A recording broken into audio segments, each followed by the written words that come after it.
Indonesia में पिछले 24 घंटे में पहली बार कोरोना वायरस के 54,000 से ज्यादा नए मामले सामने आए।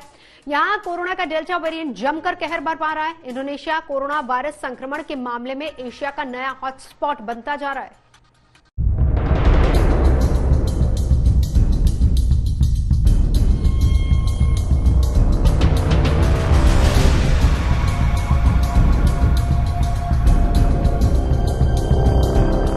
इंडोनेशिया में कोरोना वायरस महामारी ने विकराल रूप अख्तियार कर लिया है। इस महामारी की वजह से देश में ऑक्सीजन की भारी किल्लत हो गई है। ऑक्सीजन के लिए देश भर में त्राहिमाम मचा हुआ है। इंडोनेशिया में ऑक्सीजन के लिए लंबी लंबी कतारें लगी हैं। हालात इतने खराब हो गए हैं कि ऑक्सीजन की आस में लोगों की घरों में ही मौत होती जा रही है। कोरोना का डेल्टा वेरिएंट जमकर कहर बरपा रहा है। पिछले 24 घंटे में यहाँ पहली बार 54,000 से ज्यादा मामले दर्ज किए जा चुके हैं। तो वहीं 27 करोड़ से ज्यादा वाली आबादी वाले इस देश में पिछले 24 घंटे में 1,000 के करीब लोगों की जान जा चुकी है। इंडोनेशिया में एक तरह की हेल्थ आपातकाल की स्थिति पैदा हो गई है। सरकार ऑक्सीजन की आपूर्ति के लिए जुटी है, तो वहीं 2,000 से अधिक नए स्नातक डॉक्टर और 20,000 नर्सों को जल्दी ही अस्पताल में तैनात करने का फैसला लिया गया है। इंडोनेशिया एशिया का नया हॉटस्पॉट बनता नजर आ रहा है, तो पड़ोसी देशों के लिए भी ये चिंता का विषय है। यहाँ हालात इतने भयानक हैं कि लोगों को अस्पताल में जगह तक नहीं मिल पा रही है और घरों में उनकी मौत हो रही है। शमशान घाट की ये तस्वीरें देखकर आप अंदाजा लगा सकते हैं यहाँ हालात कितने बेकाबू हैं। लाशों को दफनाने के लिए एम्बुलेंस कतारों में खड़ी हैं। इंडोनेशिया ही नहीं बल्कि दुनिया भर के कई देशों में कोरोना के मामले बढ़ने लगे हैं। विशेषज्ञ बता रहे हैं कि इसके पीछे लोगों की बड़ी लापरवाही है। अभी इसे हल्के में न ले, इस तरह की चेतावनी लगातार विशेषज्ञों की तरफ से दी जा रही है। आज तक ब्यूरो।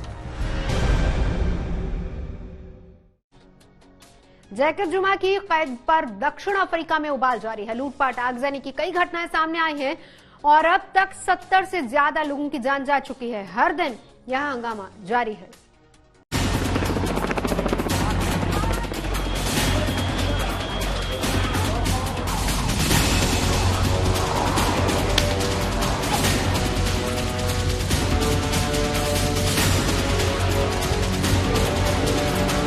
अदालत की अवमानना में पूर्व राष्ट्रपति जैकब जुमा को जेल क्या हुई। दक्षिण अफ्रीका में बवाल मच गया।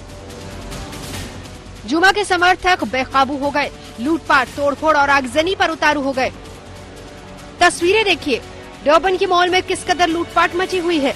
जिसे जो मिल रहा है उसे लेकर भाग रहा है।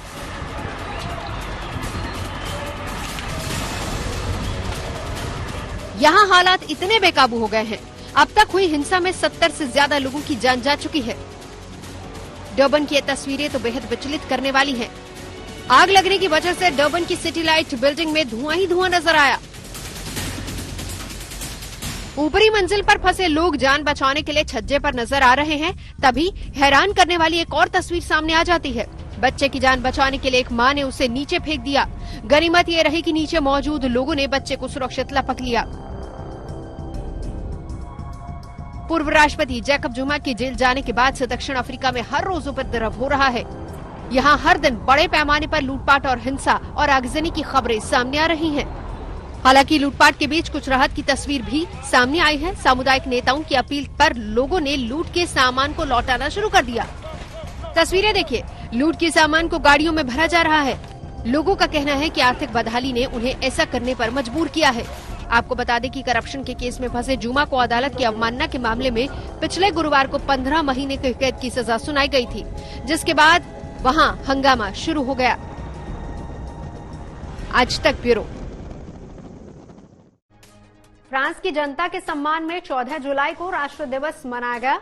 हर साल 14 जुलाई को होने वाले इस कार्यक्रम को बास्टिल डे के रूप में मनाया जाता है और इस खास मौके पर आतिशबाजी और भव्य परेड का आयोजन किया गया, जिसे देखने सैकड़ों लोग शामिल हुए।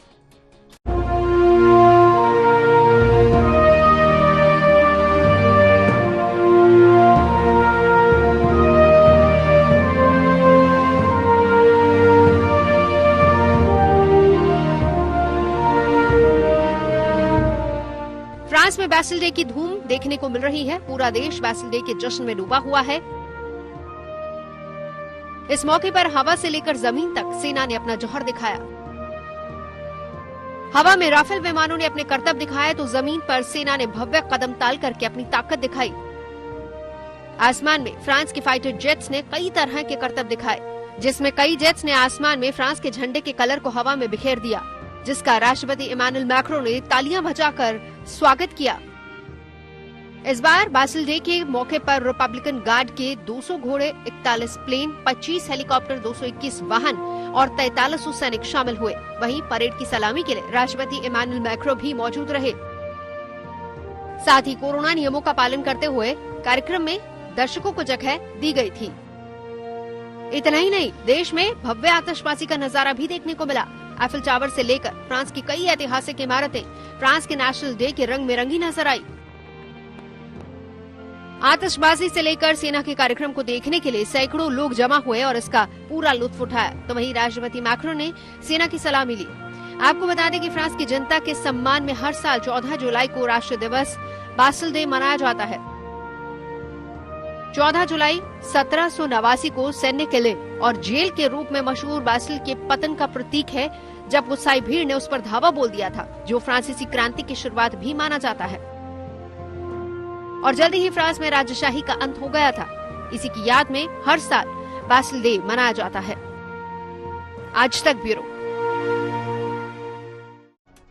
जॉर्जिया में पिछले हफ्ते समलैंगिकों पर हुए हमले के दौरान एक कैमरामैन की मौत के खिलाफ 4 टेलीविजन चैनल्स ने प्रसारण बंद कर दिया।